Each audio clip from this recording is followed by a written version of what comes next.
बिस्मिल्लाहिर्रहमानिर्रहीम अस्सलाम वालेकुम। तुसी देख रहे हो जी पंजाबी लवर टीम का गेट टूगैदर ते माशाअल्लाह जी अज पंजाबी लवर टीम का तीसरा गेट टूगैदर हो रहा है ते अल्हम्दुलिल्लाह जो असी मिशन लैके तुरे सां वो अल्हम्दुलिल्लाह कामयाब हो रहा है तो इंशाअल्लाह नवे लोग सानू ज्वाइन कर रहे हैं। तो अज मैं दो साहब जो इत्थे आए ने उन्हों का तारुफ करवाना चाहांगा। तुसी इधर देख सकते हो जी मकसूद साहब, इन्हों कौन नहीं जानता जी माशाअल्लाह। असी मकसूद साहब तुहानू खुशामदीद कहने जी आया कहने। उसके बाद बाई तरफ तुसी दिखाओगे तो जनाब फाकर साहब ने जी यह भी ब्रीड करवा रहे हैं। उन्होंने नाल जी गुलाम मसा बैठे ने GM ब्लैंकेट्स तो है माशाअल्लाह बिजनेस कर रहे हैं। आसम क्लॉथ मार्केट के ताजर ने तो लवर डॉग भी आ रहे हैं जी माशाअल्लाह। इन्होंने अल्बानो वगैरह ब्रीड करवाए ने तो इंशाअल्लाह इन्होंने उम्मीद आता है कोई 8-10-15 पेयर डन फैलो विजुअल के नाल ब्रीड लगाना। तो अलहमदुलिल्लाह भी अज तशरीफ ले आए हैं। तो बाकी अहबाब जो इधर बैठे ने चेहरे से देखते पे हो। इधर मेरे दाई तरफ जनाब अलमास शेख साहब बैठे ने, उस्ताद बिजली साहब जी मशहूर मरूफ शख्सियत। तो एक ऐ साहब नवे आए ने अपना तारुफ खुद करवान के जी। मेरा नाम सनाउल्ला जी तो मैं बिल्कुल नया इस काम चा तो हुणे माशाअल्लाह कुछ 8-10 पेज लाए ने।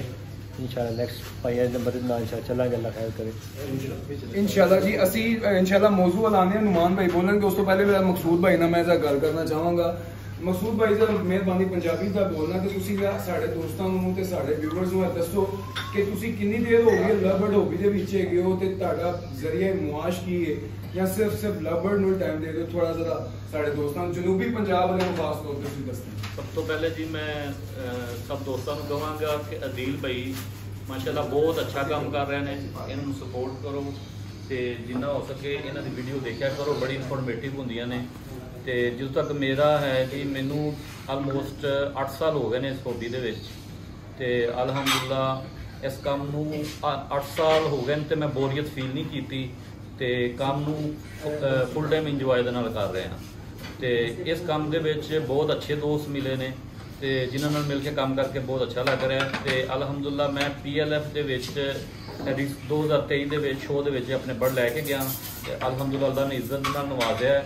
तो मेरा बर्ड अल्हम्दुलिल्लाह बेस्ट इन शो होया है। तो अल्हम्दुलिल्लाह मेरे को आलमोस्ट सारिया मोटेशना ने जिन्हों मैं काम कर रहा उन्होंने काम कर रहा वहाँ तो मतलब क्वालिटी के काम कर रहे हैं। तो अल्हम्दुलिल्लाह 100+ पेयर मैं ब्रीड करवा रहा दिल जी माशाअल्लाह। नाल एक मतलब लड़का भी काम करता है, उसके बावजूद भी मैं बर्ड नू टाइम देना तो मेरे काम खत्म नहीं होंगे, टाइम शाम यानी कि हो जाती है माशाअल्लाह जी। तो जनाब हूँ थोड़ा घूमते हुए असी जी इधर आने अलमास शेख साहब वाल। तो शेख साहब थोड़ा जिहा अपना तारुफ करवा दो जी। मेरा नाम भी अलमास है, अलमास शेख मेरा नाम है। तो शादबाग तो मैं बिलोंग कर रहे हैं। फेसबुक ID तो FB का नाम मेरा उस्ताद बिजली के नाम तो है। और कुछ तकरीबन मैं कुछ 70-80 पेयर ब्रीड करवा रहे हैं। और वो मेरे को ऑलमोस्ट काफ़ी ज़्यादा म्यूटेशन मौजूद ने। सफायर भी मौजूद है, डन फेलो भी मौजूद है, पेल फेलो, ब्लूटूथ, अल्बाइनो और क्रिमिनोज वगैरह सारी आइटम मौजूद हैं। इस तो अलावा कुछ कनौर्स का शौक कर रहे हैं और बस एक छोटा जहा सैटअप लैके चल रहे हैं। मेरा भी मेन काम बर्ड्स का ही है, ज़्यादातर टाइम मैं इस हॉबी दे और लव जो मैं 2020 तो ब्रीड करवाना शुरू किया जी माशाअल्लाह जी। तो जनाब हूँ असी चलने जी अज के गेस्ट ऑफ ऑनर वाल जनाब नुमान अशरफ साहब जो अज इसका मौजू छेड़नगे विटामिन्स के हवाले या कैल्शियम के हवाले नाल। ते जनाब नुमान अशरफ साहब जी। वालेकुम जी माशाअल्लाह जी। सारे भाई अज के गेट टूगैदर से दोबारा शामिल होए हैं। जिस तरह असी गेट टूगैदर स्टार्ट किया कि सारे भाई ब्रीडिंग सीजन से मैक्सीमम इनफॉर्मेशन एक दूसरे नाल शेयर कर सकन तो मैक्सीमम चीज़ों तो फायदा चुक सकन। अच्छा एक चीज़ बार बार सारे दोस्तों भाइयों वालों डिस्कस हो रही थी कि जी विटामिन किहड़ा देना चाहिए, कैल्शियम किहड़ा देना चाहिए या ब्रीडिंग सीजन से। अच्छा नैचुरल दे विच जिवें साडा चैनल असी पंजाबी च लैके चल रहे हैं तो असी चीज़ों देसी मामलात के उत्ते लैके देसी खुराकां।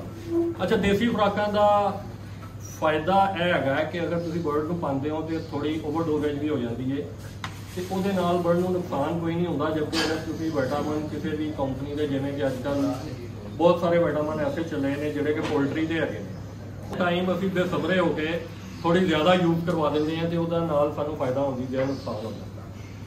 ਦੇਸੀ ਖੁਰਾਕ ਦੇ ਉੱਤੇ ਅੱਜ ਦਾ ਸਾਡਾ ਟੌਪਿਕ ਮੇਰਾ ਖਿਆਲ ਹੈ ਕਿ ਕੈਲਸ਼ੀਅਮ ਨੂੰ ਅਸੀਂ ਡਿਸਕਸ ਕਰ ਲੈਂਦੇ ਕਿ ਸਾਨੂੰ ਕੈਲਸ਼ੀਅਮ ਦੇਸੀ ਰਿਸੋਰਸਿਸ ਕਿੱਥੋਂ ਕਿੱਥੋਂ ਮਿਲ ਸਕਦਾ। ਸਭ ਤੋਂ ਪਹਿਲਾਂ ਤੇ ਜੀ ਦੇਸੀ ਕੈਲਸ਼ੀਅਮ ਜਿਹੜਾ ਹੈਗਾ ਸਭ ਤੋਂ ਬਿਹਤਰੀਨ ਅੰਡਾ ਔਰ ਅੰਡੇ ਦਾ ਛਿਲਕਾ ਹੈ। ਠੀਕ ਹੈ ਜੀ, ਅੰਡੇ ਦੇ ਛਿਲਕੇ ਨੂੰ ਤੁਸੀਂ ਅੱਛੇ ਤਰੀਕੇ ਨਾਲ ਬੋਇਲ ਕਰੋ, ਉਹਨੂੰ ਡਰਾਈ ਕਰੋ ਔਰ ਉਹਨੂੰ ਤੁਸੀਂ ਗ੍ਰਾਈਂਡ ਕਰ ਲਓ, ਬਿਹਤਰੀਨ ਕੈਲਸ਼ੀਅਮ ਹੈ। ਕਾਲਾ ਚਨਾ ਜਿਹੜਾ ਹੈਗਾ ਉਹ ਬਹੁਤ ਅੱਛਾ ਸੋਰਸ ਹੈਗਾ ਜੀ, ਉਹਨੂੰ ਤੁਸੀਂ ਆਪਣੇ ਬਰਡਸ ਨੂੰ ਖਵਾਓ, ਉਹਦੇ ਨਾਲ ਜਿਹੜੀ ਕਿ ਬਹੁਤ ਅੱਛੀ ਹੈਗੀ ਔਰ ਬਰਡ ਦੀ ਹੈਲਥ ਵਾਸਤੇ ਔਰ ਈਵਨ ਉਹ ਹਿਊਮਨ ਬੀਇੰਗ ਦੀ ਹੈਲਥ ਵਾਸਤੇ ਵੀ, ਇਨਸਾਨਾਂ ਵਾਸਤੇ ਵੀ ਔਰ ਬੜੀ ਅੱਛੀ ਚੀਜ਼ ਹੈ, ਉਹਨੂੰ ਯੂਜ਼ ਕਰਨਾ ਚਾਹੀਦਾ। ਇਹਦੇ ਨਾਲ ਜਿੰਨੀਆਂ ਕਹਿ ਲਓ ਕਿ ਅਸੀਂ ਮਜ਼ੀਦ ਡਾਈਟ ਐਡ ਕਰ ਸਕਦੇ ਹਾਂ, ਲਾਈਕ ਛੱਲੀ ਹੈਗੀ ਹੈ, ਪਾਲਕ ਹੈ, ਮੇਥੀ ਹੈ, ਇਹਨਾਂ ਚੀਜ਼ਾਂ ਦਾ ਯੂਜ਼ੇਜ ਜ਼ਿਆਦਾ ਸਾਨੂੰ ਲਿਵਿੰਗ ਸੀਜ਼ਨ 'ਚ ਰੱਖਣਾ ਚਾਹੀਦਾ ਹੈ, ਰਾਦਰ ਕਿ ਅਸੀਂ ਵਿਟਾਮਿਨ ਗੱਲ ਨੂੰ ਬਹੁਤਾ ਓਵਰਡੋਜ਼ ਕਰੀਏ। ਅਦੀਲ ਭਾਈ ਇਹਦੇ 'ਚ ਕੁਛ ਐਡ ਕਰਨਾ ਚਾਹੋਗੇ? मेरे ख्याल में जी नुमान भाई ने माशाल्लाह बड़े एहसन अंदाज नाल ते अच्छे अंदाज नाल गल मुकम्मल कर दी है। ते साडा इस साल मकसद है कि असी टोटली देसी खुराकां दे उत्ते ही बर्ड नूं रखीए, क्योंकि कुछ दोस्तों का इशू आए सन पिछले साल, जैसा नुमान भाई ने कहा जी कुछ विटामिन तुसीं गलती दे नाल ज़्यादा पाता या घटाता, बर्ड स्ट्रेस आ जाता है, बाज़ बार बर्ड अग्रैसिव हो जाता है, खास तौर पर फीमेल जिस वक्त उन्हें बच्चे पालने होंगे ने अंडिया से बैठी होंगी। तो साड़ी कोशिश है कि असी हमेशा देसी चीज़ों ही प्रैफर किया है, उन्होंने ही ज़्यादा अगे रखा है। तो जो कैल्शियम के वाले गुफ्तगू हो रही है वो मेरे दो चीज़ां ज़हन च आ रही सी, एक होंगी जी समुद्री झग, कटर फिश बोन जिन्होंने कहा जाता है, तो दूसरे नंबर पर सेब जी सिप्पी भी कहा जाता है, उन्होंने तकरीबन 2400 रुपये किलो इस टाइम रेट चल रहा है कटर फिश बोन का बड़े पीस का। तो जी सीप के मुख्तलिफ प्राइस ने, तो जो असी फाइनल की तकरीबन 1600 रुपये की पर के जी है। तो इंशाअल्लाह ताला तुहानू बहुत जल्दी वो शेयर असी कर देंगे। तो मेरे ख्याल में उन्होंने अगर असी पीस के 100 फूट के उत्ते दईए या ग्रिड के विच इस्तेमाल करा दिए तो कैल्शियम का बेहतरीन इंशाअल्लाह ताला जो बर्ड की रिक्वायरमेंट है पूरी करेगी। तो जो बर्ड नू सम टाइम फीमेल नू खास तौर के उत्ते जो उन्हें लेइंग की होंगी है, तो साढ़े पाकिस्तान से इतने माशाल्लाह सीनियर ब्रीडर भी बैठे ने, मेरी गल अगर किसी ने बुरी लगे तो बेशक वो टोक सकते हैं। जोड़ा एक लगा होंगे है तो वो फोस्टर पेयर 4 लगे होंगे ने, ठीक है जी। फीमेल ने कहती फीमेल बीमार भी हो जाती है। तो जिहड़ियां देसी खुराकां ने ना उहदे नाल माशाल्लाह असीं ये चीज़ नोटिस की है कि बर्ड तगड़ा होंदा है।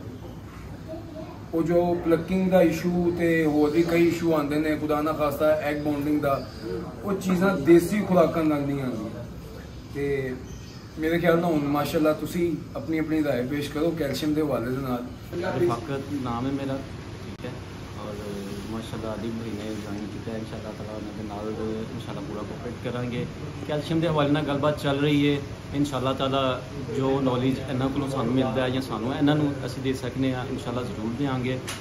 और बाकी रह गई सॉल्वेंट दी ब्रीडर दी और दी न्यूट्रिकल माशाल्लाह, क्योंकि पिछले साल जो मैं यूज़ किया है अंडिया की रेशो बहुत अच्छी आई है उन्होंने, ठीक है।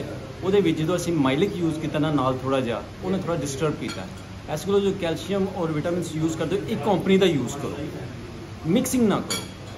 अगर तुसी सॉल्वेंट दी ब्रीडर यूज़ कर रहे हो तो फिर वो माइलिक यूज़ नहीं करना, तुसी एग बाउंडिंग का मसला हो जाता है म्यालिक यूज़ करने का, ठीक है। एक चीज़ यूज़ कर लो या म्यालिक कर लो या वो कर लो, और वो कैल्शियम और विटामिन जो और कैल्सीलेस माशाल्लाह तीनों ही अच्छे। फर्टैलिटी भी आई है, कुछ फर्टैलिटी का मसला आया सी वो भी मेरा हल होया, ठीक है, और अल्हम्दुलिल्लाह। माशाल्लाह जी बड़िया अच्छी गल्लां होईयां ने, सारे दोस्तों ने आपका बहुत बहुत शुक्रिया। सारे मिल बैठ के टाइम दिता है, बैठे ने एक दूसरे नाल डिस्कशन की है। फाइनली जिहड़ा पैगाम हैगा या जिहड़ा मोटो हैगा वो यही हैगा कि बी पॉजिटिव, एक दूसरे को सपोर्ट करो, एक दूसरे को अगे लैके बढ़ो और एक दूसरे के नाल लॉयल होकर चलो, ताकि सारे भाइयों को इस कलैक्टिव एफर्ट का फायदा हो सके, ठीक है।